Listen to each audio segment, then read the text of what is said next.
اچھا طلبہ و طالبات، ہم نے پچھلے لیکچر میں بندر کی تقریر کا جائزہ لیا اور دیکھا کہ بندر نے بڑی اچھی تقریر کی۔ اپنی تقریر کا آغاز اس نے ایک شیخ سعدی کے شعر سے کیا تھا۔ اب جب اس کی تقریر ختم ہو رہی ہے تو اس نے تقریر کا اختتام بھی ایک فارسی کے شعر پر کیا، جس کا ترجمہ یہاں پر ہے کہ تمہارے عشق کے جرم میں قتل ہو رہے ہیں، چنانچہ تم بھی چھت پر آؤ تاکہ تماشا دیکھ سکو۔ آگے کیا ہوتا ہے؟ ان باتوں سے رہے سہے شک ملکہ کے برطرف ہوئے، یعنی جو ملکہ تھی جب اس کو پوری اس نے تقریر سنی بندر کی تو اس کے اندر جو تھوڑے بہت شک تھے، شک شبہ پایا جاتا تھا، وہ بھی اس کا تمام کا تمام دور ہو گیا، ختم ہو گیا۔ سمجھی جان عالم یہی ہے، یعنی وہ یہ بات جان گئی کہ یہ جو بندر ہے جو تقریر کر رہا ہے اسے یہ بات پتہ چل گئی کہ جان عالم یعنی جو بادشاہ تھا یا شہزادہ تھا وہ یہی ہے۔ جواب دیا کہ جو جانتے تھے ان سے کیا ہو سکا، یعنی جو اس نے اپنی تقریر میں کہا کہ جو نہیں جانتے انہیں بتا دو، تو اس نے جواب دیا کہ جو لوگ جانتے تھے، اس راز سے واقف تھے، انہوں نے اس راز کو جاننے کے بعد کیا کیا، یعنی تمہارے لیے انہوں نے کیا کیا۔ ان انجان کو تکلیف دینے سے کیا فائدہ، یعنی میں تو انجان ہوں، مجھے جو تم تکلیف دے رہے ہو یہ بات کہہ کر، تو مجھے تکلیف دینے سے کیا فائدہ۔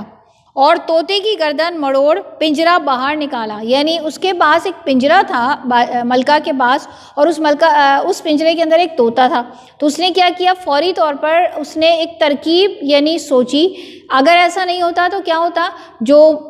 وزیر زادہ تھا وہ بندر کو منگواتا اور بندر کی لاش جو ہے وہ یعنی اس کو پہلے قتل کرتا اور پھر اس کی لاش جو ہے وہ جلا دیتا۔ تو فوری طور پر ترکیب جو ہے ملکہ کے ذہن میں یہ آئی کہ اس کے پاس ایک پنجرے کے اندر ایک طوطا تھا، اس نے جلدی سے طوطا کی گردن جو تھی وہ مروڑ دی، ظاہر اس کو مار دیا۔ مروڑنے کے بعد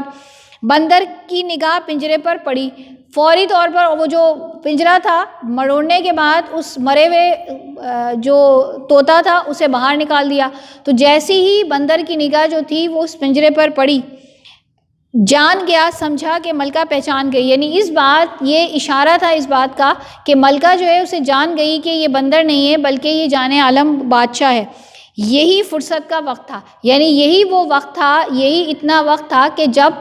جو ہے وہ اپنے آپ کو وہ لا سکتا تھا۔ کہاں لا سکتا تھا؟ ہنگامہ تلاتم تو مچا تھا، یعنی ہر طرف بڑا ہنگامہ ہو رہا تھا۔ تلاتم کا مطلب ویسے طوفان ہوتا ہے، طوفان ہنگامہ، یعنی بڑا شور و غل ہو رہا تھا۔ جب بندر نے اپنی تقریر کی، کچھ لوگ رو رہے تھے، کچھ لوگ جو تھے آنسو بہا رہے تھے، تو اسی کے اندر جو تھا یہ بڑا اچھا موقع تھا۔ کسی نے دیکھا نہ بھالا، یعنی کسی نے نہیں دیکھا کہ بندر جو ہے وہ کہاں گیا۔ بندر سوداگر کی گود میں لیٹ کر، کیونکہ وہ سوداگر کے پاس تھا، سوداگر کی گود میں تھا بندر، تو اس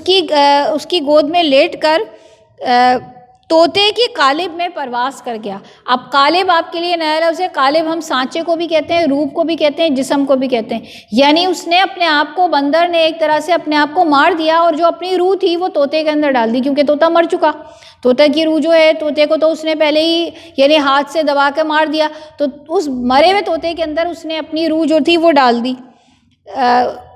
تو یہ پھڑکا، یعنی طوطا جو تھا وہ پھڑکا، ظاہر ہے جب اس کے اندر روح آ گئی دوبارہ سے طوطے کے اندر تو وہ ایک طرح سے پھدکنے لگا۔ ملکہ کا خوشی سے دل دھڑکا، پنجرہ اندر کھینچ لیا، یعنی وہ سمجھ گئی کہ اس کے اندر جو ہے وہ جان عالم نے اپنی روح جو ہے وہ ڈال دی ہے، تو وہ جو ہے بڑی خوش ہوئی اور اس نے پنجرے کو اندر یعنی کر لیا۔ سوداگر نے دیکھا کہ بندر مر گیا۔ اب جو اس کی گود میں ظاہر ہے وہ بندر تھا، اس نے یہ دیکھا کہ بندر تو مر گیا۔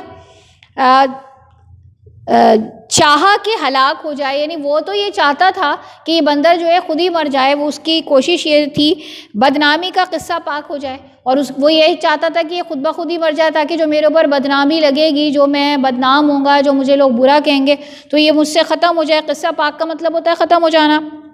جو شخص خواسی میں بیٹھا تھا، خواسی کا مطلب ہم خاص کے معنوں میں بھی لیتے ہیں، قریب رہنے والے کو بھی کہتے ہیں، یعنی ایک آدمی جو اس کے بالکل قریب بیٹھا ہوا تھا، جو اس کے بالکل ساتھ تھا، سمجھانے لگا، یعنی اسے کیا سمجھانے لگا کہ بندہ پرور شکر کرنے کی جا ہے، یعنی بندہ پرور ہم مہربان کو کہتے ہیں، یعنی اے مہربان یہ شکر کرنے کی جگہ ہے، تمہارے لیے بڑا شکر کا مقام ہے، شکایت کا موقع کیا، یعنی تم شکایت کس بات کی کر رہے ہو، یعنی تم جو ہے شکایت نہیں کرو، تمہارے لیے تو بڑا اچھا موقع ہے۔ حرمت رہی جان بچی، یعنی تمہاری عزت بھی رہ گئی، حرمت کا مطلب ہے تمہاری عزت بھی رہ گئی اور تمہاری جان بھی چھوٹ گئی، یعنی تم تو چاہ ہی رہتے کہ بندر جو ہے وہ مر جائے۔ مرگ فرزند سے ماں باپ کا چارہ نہیں، یعنی اگر والدین کے اولاد جو ہے مر جائے، یعنی والدین کے سامنے ان کی اولاد جو ہے وہ مر جائے تو ان کے پاس پھر کوئی چارہ نہیں ہوتا، بے بس ہوتے ہیں۔ ظاہر ہے موت تو ہر کسی کو آنی ہے، کسی کو جلدی کسی کو دیر میں، تو اگر اولاد اپنے والدین کے سامنے مر جاتی ہے تو والدین جو ہیں آنسو بہاتے ہیں، اور اس کے علاوہ وہ کیا کر سکتے ہیں، یعنی وہ بیچارے ہوتے ہیں، کچھ نہیں کر سکتے۔ مر جانا بجز حماقہ عقل مند کو گوارا نہیں، یعنی بجز کا مطلب، بجز کہتے ہیں سوائے کو، اور حماقہ جو ہے احمق کی جمع ہے، یعنی بے وقوف، یعنی جو بے وقوف ہے وہ اس سے کوئی سبق حاصل نہیں کرے گا، لیکن جو عقل مند ہوگا وہ کہے گا یہ تو اچھا ہوا کہ یہ جو تھا مر گیا۔ عقل مند کو گوارا نہیں، اگر بادشاہ پنجرے سے بندر کو کھینچ کر مار ڈالتا، یعنی اگر بادشاہ جو تھا وہ زور زبردستی کرتا، جبر کرتا، ظلم کرتا اور تم سے یہ بندر لے لیتا اور لے کر پھر وہ ہلاک کر دیتا،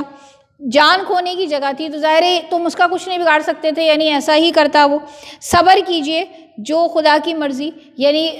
اس بات پر تم صبر کرو، اللہ کی مرضی یہی تھی، اس کی رضا مجبوری ہے، یعنی اللہ تعالیٰ کی رضا میں انسان کو جو ہے وہ یعنی خوش رہنا پڑتا ہے، جو اللہ تعالیٰ چاہتا ہے وہ ہوتا ہے، بندے کے کہنے سے کچھ نہیں ہوتا، اللہ کے چاہنے سے، اللہ کے حکم سے سب کچھ ہوتا ہے۔ صابروں کا مرتبہ بڑا ہے، ان کے حق میں اللہ نے فرمایا ہے، تم نے سنا نہیں، ان اللہ مع الصابرین، یعنی صابروں کا، جو صبر کرنے والے لوگ ہیں ان کو اللہ تعالیٰ نے بڑا مرتبہ دیا ہے۔ اور پھر اس نے ایک جو ہے قرآن کی ایک آیت بھی پڑھی کہ ان اللہ مع الصابرین، یعنی اللہ تعالیٰ بے شک صبر کرنے والوں کے ساتھ ہے۔ تماشائیوں پر یہ حال کھلا رونے پیٹنے کا، غل دونا شور و غل ہوا، جب جو وہاں تماشائی تھے، جو وہاں لوگ جمع ہو گئے تھے، جب انہیں پتہ چلا کہ بندر مر گیا ہے، یعنی ابھی تو وہ تقریر کر رہا تھا بندر، اب وہ بندر جو ہے وہ مر گیا، تو ظاہر ہے کہ انہیں دکھ ہوا اور زیادہ رونے لگے، اور مطلب 2 گنا زیادہ یا بہت زیادہ جو ہے وہ شور و غل سے وہ رونے لگے۔ سب نے متفق یہی کہا، یعنی سب لوگ اسی بات پر متفق تھے، اسی بات پر سب کی ایک ہی رائے تھی کہ بس کہ بندر عقیل تھا۔ عقیل عقل مند کو کہتے ہیں، یعنی سب کی یہی رائے تھی کہ وہ بندر نہیں تھا بلکہ وہ بہت عقل مند تھا۔ یہ پیام طلب کوس رحل کا تھا، یعنی اگر دیکھا جائے تو یہ جو اس نے پیغام دیا تھا، یعنی پیام طلب کا مطلب ہے جو بلاوا تھا اس کا، دراصل موت کا بلاوا آیا تھا۔ کوس رحل ہم کہتے ہیں کوچ کا، نقارے کو بھی کہتے ہیں، روانگی کا اشارہ بھی کہتے ہیں، یعنی اگر دیکھا جائے تو اسے دراصل موت کا اشارہ ملا تھا۔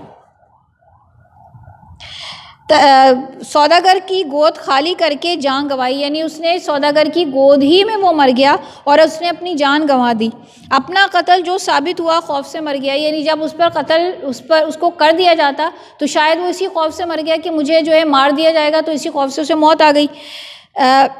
داغ تقریر ہمارے صفحہ دل پر دھر گیا، یعنی جو اس نے تقریر کی ہے وہ ایک داغ کی طرح ہمارے جو دل ہے، جسے اس نے ایک صفحے کی طرح مثال دی ہے کہ ہمارے صفحہ دل پر وہ تقریر جو ہے وہ ایک داغ کی طرح موجود ہے، یعنی اس سے بہت تکلیف ہے۔